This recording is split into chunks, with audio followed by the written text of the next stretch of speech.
E esse daqui, pessoal, é o iPhone X, lançado lá em 2017 pela Apple, que já apareceu no canal em outras ocasiões. Estamos voltando aqui no novo ano, em 2024, para falar se ele ainda vale a pena ou não. Como eu falei, é um aparelho relativamente antigo, então eu vou fazer você pensar duas vezes e mudar a sua opinião. Eu espero, né? Vou ser o mais sensato e verdadeiro possível, assim como eu sempre faço de praxe. A galera dá risada quando eu falo isso, mas é verdade, cara. Eu sempre estou recomendando o melhor aí pra vocês. Inclusive, se você também quiser comprar, eu vou deixar embaixo. Comprando pelo meu link, você ajuda o canal aí com uma comissão a trazer novos produtos, beleza? Agora, tendo isso em conta, vamos lá.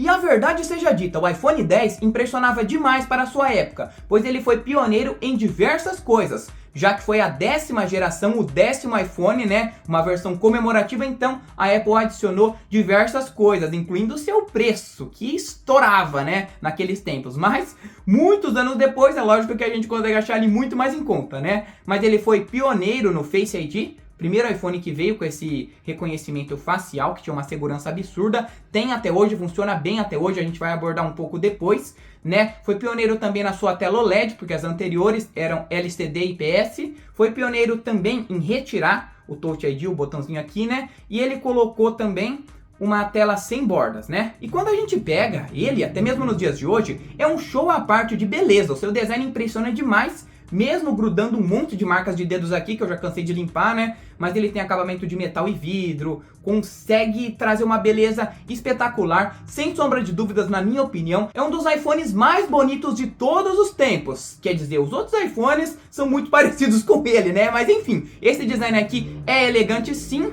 Foi a estreia do Note, esse bigode aqui em cima, que na época deu bastante rebuliço, né? Chamou bastante a atenção da galera. Hoje em dia já é um pouco ultrapassado, né? O iPhone 14 ainda tem um negócio desse, mas naquela época era totalmente aceitável e era a maior inovação de todas. No quesito beleza, pessoal, não tem nem o que dizer. É um aparelho sensacional, aprovado, e eu acho muito difícil você não gostar. Já comente aí se você realmente acha esse aparelho bonito igual eu ou acha ele feio. Eu acho difícil.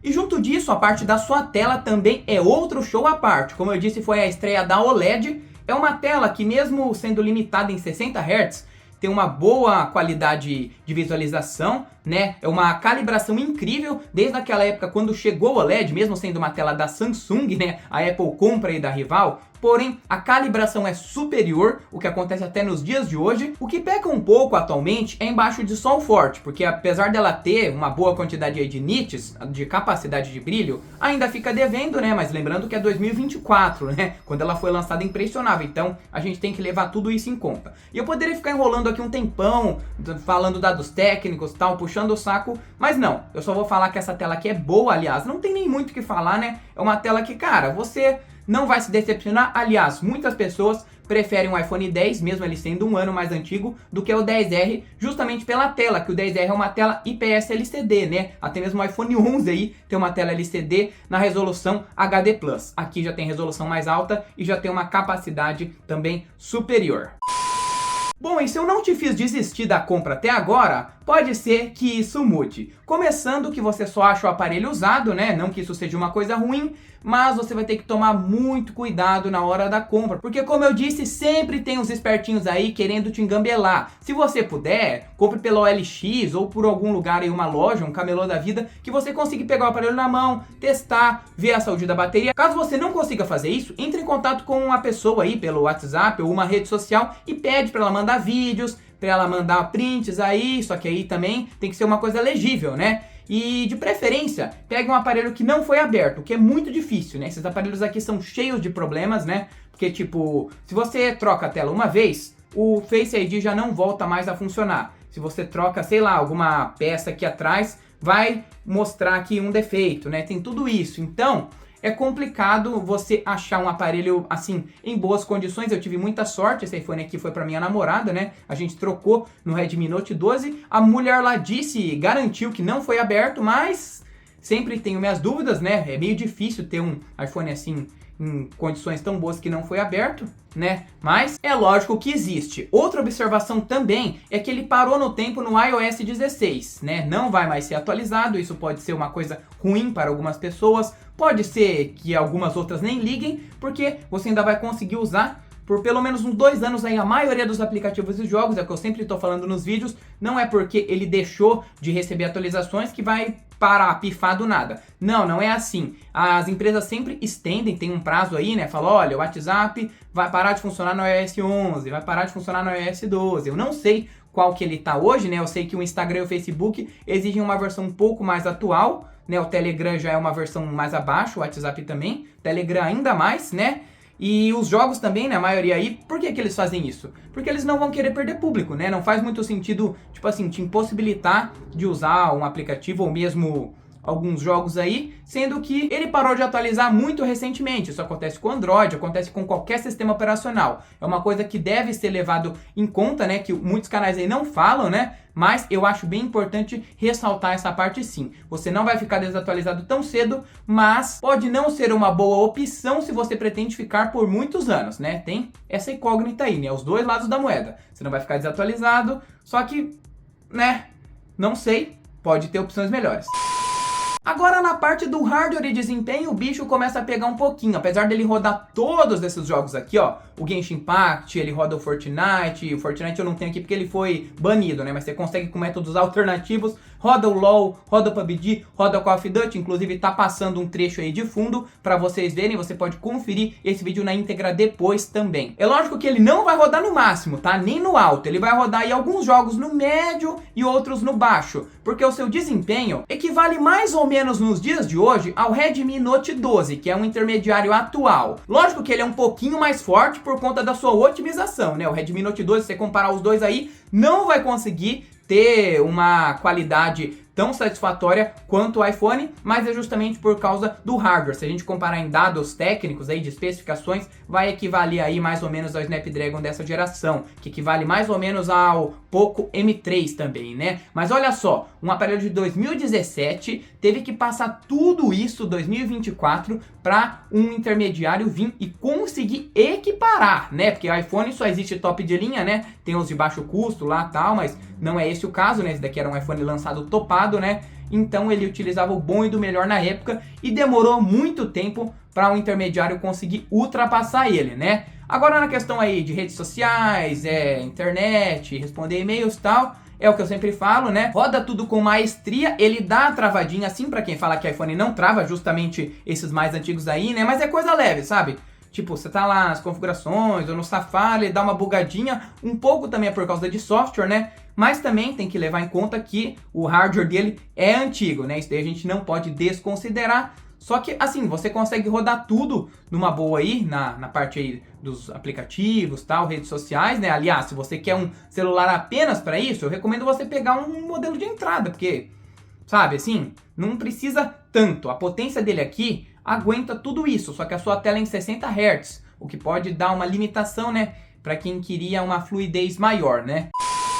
Agora um ponto polêmico que pode desagradar muita gente é a sua bateria, tendo em conta também que você só acha esse aparelho usado para comprar, como eu falei, e daí você vai ter que trocar a sua bateria. Olha só, no caso aqui a capacidade está em 76, o que eu não recomendaria comprar um modelo assim, tem que pegar pelo menos com 90 para cima, né, para ter uma saúde aí melhor, né, mais perto do 100 possível. Aqui você pode trocar, só que como eu falei também nos vídeos passados, não é a bateria original, você só consegue trocar a bateria original em uma autorizada da Apple e mesmo assim tem que ficar esperto, porque pelo aparelho ser antigo, né, a Apple sempre tem essas burocracias aí, né, e vai querer te cobrar uma facada. Então, às vezes compensa mais você pegar uma bateria paralela, né, porque, poxa, pela diferença de preço, né, tudo que é Apple é caro, aí complica, né, mas vamos supor se você pega um celular com a bateria zero original 100%. Mesmo assim não vai durar muito, pessoal, porque a bateria dos iPhones só começou a ficar boa de fato a partir do iPhone 11. Aqui ele ainda tinha sérios problemas de autonomia, né? Não conseguia durar nem 7 horas de tela. Vocês podem pesquisar os resultados em outros locais, eu não estou inventando isso.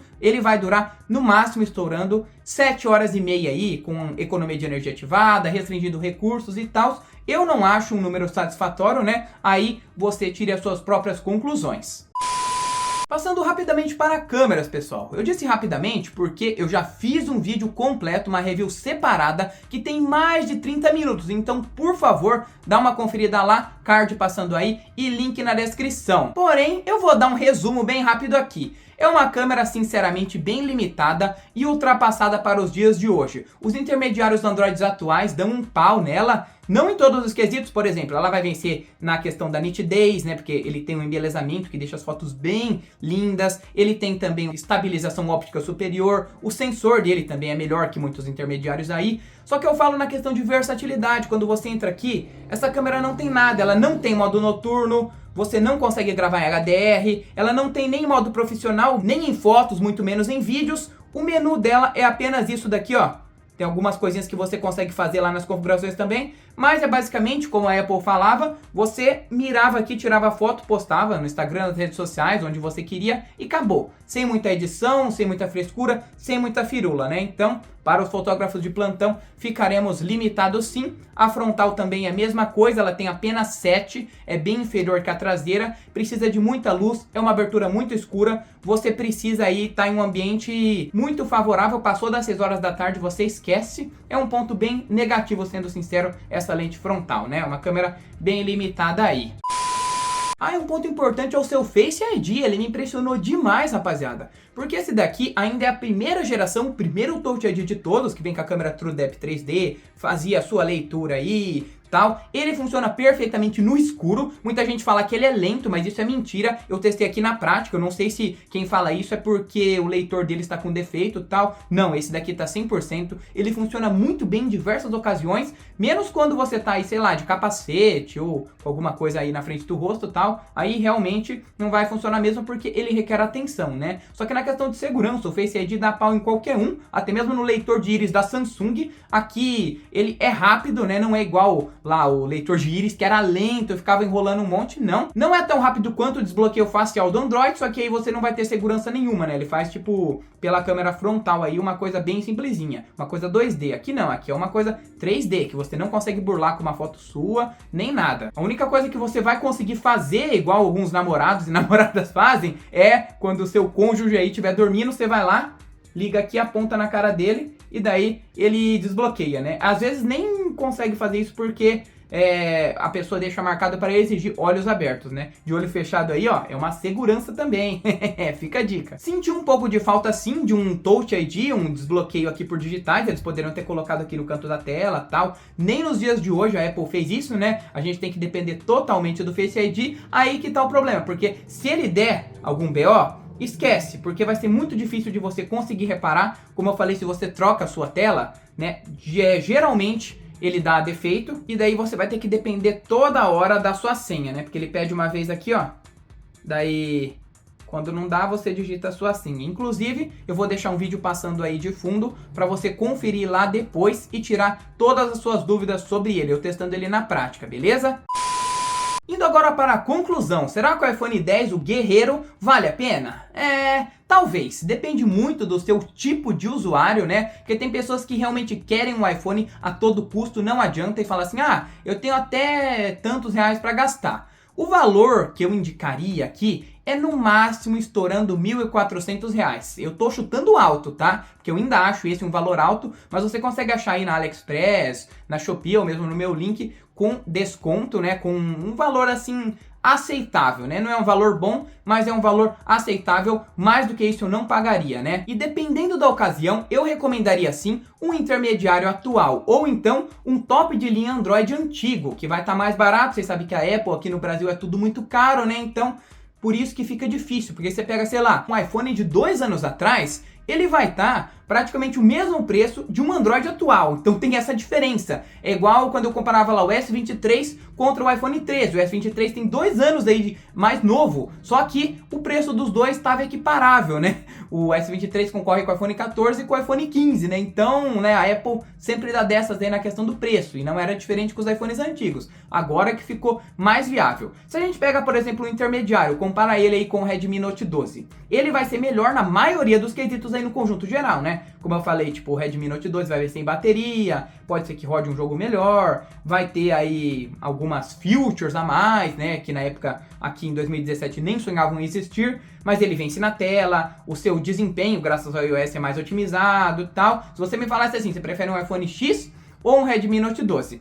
Eu prefiro realmente o iPhone X, só que aí depende muito da ocasião, depende de quanto eu quero ficar com o aparelho, depende se eu quero revender, o que eu pretendo fazer, né? Então tem que levar em conta todas essas condições aí. Mas enfim, eu espero ter te ajudado. Se eu te ajudei, deixa o like aí, pelo amor de Deus, que esse vídeo deu um trabalhão pra fazer e pra editar, beleza? Não esquece de se inscrever, se possível comentar. E é isso, aquele forte abraço, até a próxima, valeu e fui!